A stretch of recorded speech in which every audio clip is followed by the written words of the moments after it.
আমরা রাজনীতির একটা খুব কঠিন সময় এখন অবস্থান করছি। এত কঠিন সময় বোধহয় বাংলাদেশের ইতিহাসে আর কখনোই আসেনি। এখন শুধু দেশের রাজনীতি হয়, সেই সময় ভূ রাজনীতি একটা বড় ফ্যাক্টর পালন হয়ে কাজ করে। আমরা লড়াই করছি, দীর্ঘদিন ধরে লড়াই করছি। যে কথাটা প্রফেসর দিলারা চৌধুরী বলেছেন যে পঞ্চদশ সংশোধনী যেটা হলো আপনার, যেটাতে তত্ত্বাবধায়ক সরকারকে বাতিল করে আপনার আবার দলীয় সরকার অধীনে নির্বাচন ব্যবস্থা নিয়ে আসা হলো। আমরা তখন প্রচুর আন্দোলন করেছি। আমরা দেশনেত্রী বেগম খালেদা জিয়া সেদিনই বলেছিলেন, আমার মনে আছে এখনো, পার্লামেন্টে যখন এটা তারা পাশ করলো তখনই বলেছিলেন যে বাংলাদেশে একটা চিরস্থায়ী বন্দোবস্ত হলো সহিংসতা, অনিশ্চয়তার রাজনীতি। আজকে সেটা প্রমাণিত হয়েছে। এটা তো রাষ্ট্র নেই।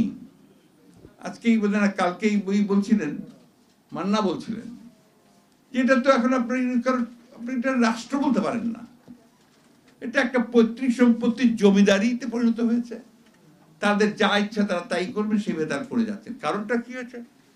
যে রাষ্ট্রের বিভিন্ন প্রতিষ্ঠানগুলোর যে দায়িত্ব যাদের উপরে ছিল তারাই সবার আগে নষ্ট হয়ে গেছেন।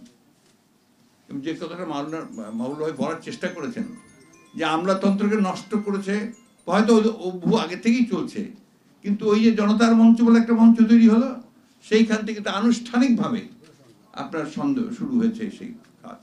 জি, এবং আমলারাই এই ধ্বংসটা করেছে, সেটা আমলারাই করেছে। এটাই আমলাটা করবে, এটা তাদের নেচার।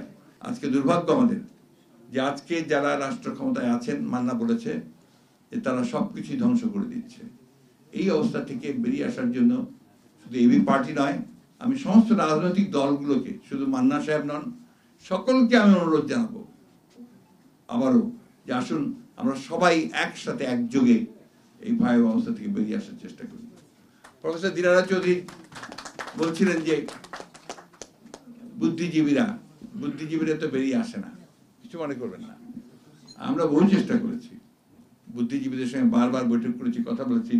বুদ্ধিজীবীরা তো এখন আপনারা একটু দয়া দাক্ষিণ্য পেলে হয়ে যান, তারা একটা বিগলিত হয়ে যান। একটা আপনার প্রজেক্ট অথবা একটা ভালো পজিশন, একটা ভালো চাকরি পেলেই তো তারা, অথবা কোথাও আপনার একটা পত্রিকার মালিকও হয়ে যান, অনেকে আবার টেলিভিশন চ্যানেলেরও মালিক হয়ে যান, নিজের পক্ষে একটা ব্যাংকের চেয়ারম্যান হয়ে যান।